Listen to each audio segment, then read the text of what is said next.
ഞാൻ എന്താ പാറക്കട വെച്ച് പറഞ്ഞത് എന്ന് അയാൾ തന്നെ കേൾപ്പിക്കുന്ന ഭാഗം തന്നെ ഞാൻ നിങ്ങളെ കേൾപ്പിക്കുന്നു, ശ്രദ്ധിച്ചു കേട്ടോളൂ.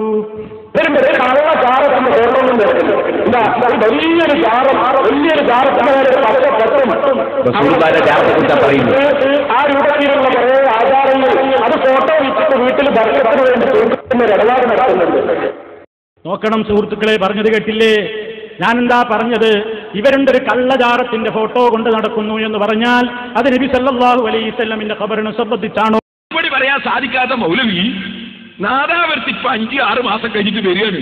പണ്ട് പറയാണ്, പേരോട് എന്റെ നാട്ടിൽ വന്നിട്ട് നാട്ടുകാരെ തെറ്റിദ്ധരിപ്പിച്ചു, ഞാൻ കള്ളജാറമാണ് എന്ന് പറഞ്ഞിട്ടില്ല. ഞാൻ എന്താ പറഞ്ഞത്? പേരോട് വെച്ച ക്ലിപ്പിംഗ് നിങ്ങൾ കേൾപ്പിച്ചു തരാ. ഞാൻ പറഞ്ഞത് ജാറത്തിന്റെ ഫോട്ടോത്തിനെ സംബന്ധിച്ചാണ്, ജാറത്തിനെ പറ്റി പറഞ്ഞിട്ടില്ല. മൗലവിന്റെ തിരിമറി എന്നാ നിങ്ങൾക്കൊന്ന് കേൾക്കണോ? അവസാനം നിങ്ങൾ കേട്ടില്ല അയാളെ വാചകം, ഞാൻ ഒന്നുകൂടി കേൾപ്പിക്കും. എന്നാ പറഞ്ഞത്? അത് കള്ളജാറമാണ് സുഹൃത്തുക്കളെ എന്നാ പറഞ്ഞത്. അത് ജാറത്തിന്റെ കള്ള ഫോട്ടോ ആണ് എന്നല്ല പറഞ്ഞത്, കള്ളജാറമാണ് എന്നാ പറഞ്ഞത്. പറ്റിക്കാണ് ജനങ്ങളെ.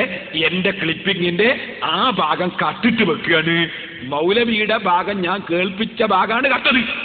അയാൾ വാർക്കളൊന്ന് പ്രസംഗിച്ചിട്ട് ഭാഗം ഞാൻ കേൾപ്പിച്ചിട്ട് അത് കട്ടിട്ട് മൂപ്പര് വെക്കുകയാണ്. കാരണം മുമ്പ് വാർക്കളൊന്ന് പറഞ്ഞു, ഇപ്പം പറയാൻ ധൈര്യമില്ല മൂപ്പർക്ക്, കള്ളജാറമാണെന്ന് പറയാൻ ധൈര്യമില്ല. അത് ഞാൻ പറഞ്ഞിട്ടില്ല എന്ന് വരുത്തി തീർക്കാൻ വേണ്ടി കട്ടിട്ട് വെക്കുകയാണ്. ആ വെച്ചങ്ങൾ ശ്രദ്ധിച്ചോ, നേരത്തെ ശ്രദ്ധിച്ചിട്ടുണ്ടെങ്കിൽ കേട്ടിട്ടുണ്ടാവും അത് കള്ളജാറമാണ് സുഹൃത്തുക്കളെ എന്ന് പറഞ്ഞ്. അത് ഒന്നും കൂടി പിന്നീട് ഞാൻ കേൾപ്പിക്കുകയും ചെയ്യും. ഇപ്പൊ ശരിക്കും ശ്രദ്ധിച്ചോ, അയാൾ കട്ടിട്ട് വെക്കുന്നൊന്ന് വെച്ചു കൊടുത്താൽ മനെ. ഞാൻ എന്താ പാറക്കട വെച്ച് പറഞ്ഞത് എന്ന് അയാൾ തന്നെ കേൾപ്പിക്കുന്ന ഭാഗം തന്നെ ഞാൻ നിങ്ങളെ കേൾപ്പിക്കുന്നു, ശ്രദ്ധിച്ചു കേട്ടോളൂ. വലിയൊരു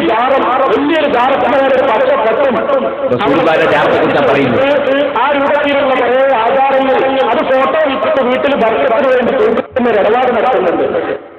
നോക്കണം സുഹൃത്തുക്കളെ, പറഞ്ഞത് കേട്ടില്ലേ? ഞാനെന്താ പറഞ്ഞത്? ഇവരുണ്ടൊരു കള്ളജാറത്തിന്റെ ഫോട്ടോ കൊണ്ട് നടക്കുന്നു എന്ന് പറഞ്ഞാൽ അത് നബി സല്ലല്ലാഹു അലൈഹി വസല്ലമിന്റെ ഖബറിനെ സംബന്ധിച്ചാണോ? നോക്കണം സുഹൃത്തുക്കളെ, പറഞ്ഞേ കേട്ടില്ലേ? എന്താ ചെയ്തറിയോ? ക്ലിപ്പിംഗിൽ അത് കള്ളജാറമാണ് സുഹൃത്തുക്കളെ ഭാഗം കട്ടാൽ ചങ്ങാതി എന്നെ ചോദിച്ചാ നോക്കണം എന്ന് പറഞ്ഞേ. അതിന്റെ ആദ്യം ഒന്നും കേട്ടു, ഏറ്റവും ഞങ്ങൾക്ക് മറ്റും കേൾപ്പിച്ചു തരാം. ഇവരെ പറഞ്ഞത് കേട്ടില്ലേ? ഞാനെന്താ പറഞ്ഞത്? ഇവരുണ്ടൊരു കള്ളജാറത്തിന്റെ ഫോട്ടോ കൊണ്ട് നടക്കുന്നു എന്ന് പറഞ്ഞാൽ അത് നബി സല്ലല്ലാഹു അലൈഹി വസല്ലമിന്റെ ഖബറിനെ സംബന്ധിച്ചാണോ? അപ്പൊ നബീന്റെ ഖബറിനെ സംബന്ധിച്ചല്ല എന്നപ്പോ പറഞ്ഞേ. എന്നിട്ട് കള്ളജാറത്തിന്റെ ഫോട്ടോ കൊണ്ട് നടക്കുന്നു എന്നാ പറഞ്ഞതെന്ന് അപ്പൊ അയാൾ വരുത്തിയത്. എന്നാ സംഗതി എന്താണ്? അതിന് അത് കള്ളജാറമാണ് സുഹൃത്തുക്കളെ എന്ന് പറഞ്ഞ ഭാഗം കട്ടിട്ടാണ് വെച്ചത്. അത് വെച്ചോട്ടെ. രണ്ടാഴ്ച കൊണ്ട് ഞാൻ മതിയെന്ന് പോയത് കണ്ടു. എന്താ കണ്ടത്? അവിടെ എഴുതിയിരിക്കുന്നത് കബറിന്റെ ഇതിന്റെ കള്ളജാറ നമ്മൾ ഓർമ്മ എന്താ വലിയൊരു ജാറം, വലിയൊരു ജാറത്തിന് പച്ചപ്പട്ടും ആ രൂപത്തിലുള്ള കുറേ ആചാരങ്ങൾ അത് ഫോട്ടോ വെച്ചിട്ട് വീട്ടിൽ ഭരണത്തിന് വേണ്ടി തൂക്കുന്ന ഇടപാട് നടത്തുന്നുണ്ട്. അത് കള്ളജാറമാണ് സുഹൃത്തുക്കളെ, അത് കള്ളജാറമാണ് സുഹൃത്തുക്കളെ, അത് കള്ളജാറമാണ് സുഹൃത്തുക്കളെ. കണ്ടോ? അത് കള്ളജാറമാണ് സുഹൃത്തുക്കളെ എന്ന് അത് ഞാൻ 3 പ്രാവശ്യമാക്കി വെച്ച എല്ലാവർക്കും മനസ്സിലാനാ. അത് കള്ളജാറമാണ് സുഹൃത്തുക്കളെ, അത് കള്ളജാറമാണ് സുഹൃത്തുക്കളെ എന്നാ മൗലവി പറഞ്ഞു. അത് മൂപ്പര് നാദാവത്തെ ക്ലിപ്പിംഗ് വെക്കുമ്പോ കട്ടിട്ട് വെച്ചു. എന്തിന്? മൂപ്പരങ്ങനെ പറഞ്ഞിട്ടില്ല എന്ന് വരുത്തി തീർക്കാൻ. കബളിപ്പിക്കുന്നവർ, പച്ചക്കള്ളം പറയുന്നവർ, നബി സല്ലല്ലാഹു അലൈഹി വസല്ലം ഈ മൗലവിമാരെ മുഖത്ത് നോക്കി പറഞ്ഞ വാതിൽ എന്ന് പ്രസംഗിക്കുമ്പോ ഞാൻ ഇയാൾ റസൂൽ സല്ലല്ലാഹു അലൈഹി വസല്ലം ജാറത്തെ കള്ളജാറോ എന്ന് പറഞ്ഞത് ശരിക്കും കേൾപ്പിച്ചു കൊടുത്തു. അത് പറഞ്ഞപ്പോ ഞാൻ കരഞ്ഞു പോയത് നബി സല്ലല്ലാഹു അലൈഹി വസല്ലം തങ്ങളെ സംബന്ധിച്ച് ഇയാൾ പറഞ്ഞ വാക്ക് കേട്ട് നബി സല്ലല്ലാഹു അലൈഹി വസല്ലം തങ്ങളുള്ള സ്നേഹം കൊണ്ട് കരഞ്ഞുപോയി. അല്ലാതെ എനിക്കിത് കരഞ്ഞുപോയി. അതിന് മൂപ്പര് അത് പേരോടിന്റെ അഭിനയാണെന്നാ.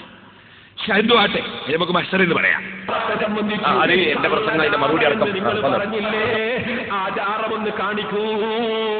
പച്ചക്കുത്തയുള്ള റസൂലുള്ളാഹിന്റെ ജാറം, ആ ജാറത്തെ സംബന്ധിച്ച് നിങ്ങൾ കള്ളജാറമെന്ന് പ്രസംഗിച്ചില്ലേ? ഇവിടെ വന്നിട്ട് മരിക്കണ്ടേ എന്ന് ചോദിച്ച് ജനങ്ങളെ കബളിപ്പിക്കുന്ന മൗലവി, റസൂലുള്ളാഹിന്റെ മദ്ഹ് പാടിപ്പറഞ്ഞിട്ട് ഇവിടെ കബളിപ്പിക്കുന്ന മൗലവി, കള്ളജാറമെന്ന് റസൂലുള്ളാഹിന്റെ കാണുന്ന പച്ചക്കുമ്പയുള്ള ജാറത്തെ സംബന്ധിച്ച് നിങ്ങൾ പറഞ്ഞില്ലേ? ആ റസൂലുള്ളാഹിന്റെ ഖബർ കാണാൻ കഴിയൂല എന്ന് മൗലവി പറയുന്നു. മൗലവിക്കല്ലേ കാണാൻ കഴിയാത്തത്? സൗദി അറേബ്യയിൽ നിന്ന് പുറത്തിറക്കുന്ന അൽ മുസ്ലിമൂൻ പത്രത്തിൽ അള്ളാന്റെ റസൂലിന്റെ ഖബർ ശരീഫ് ജാറം പച്ചപ്പെട്ടുകൊണ്ട് പുതച്ചിട്ട് ആ പത്രത്തിൽ നിങ്ങൾ കണ്ടില്ലേ? ആ പത്രം കഴിഞ്ഞ പ്രസംഗത്തിൽ ഞാനിവിടെ കാണിച്ചില്ലേ? അതിന്റെ ഒറിജിനൽ കോപ്പി കാണിച്ചില്ലേ? എന്റെ CD-യിൽ അത് കാണിച്ചില്ലേ? നിങ്ങൾ എന്തേ? നിങ്ങൾ റസൂലുള്ളാഹിന്റെ അനുയായിയാണോ?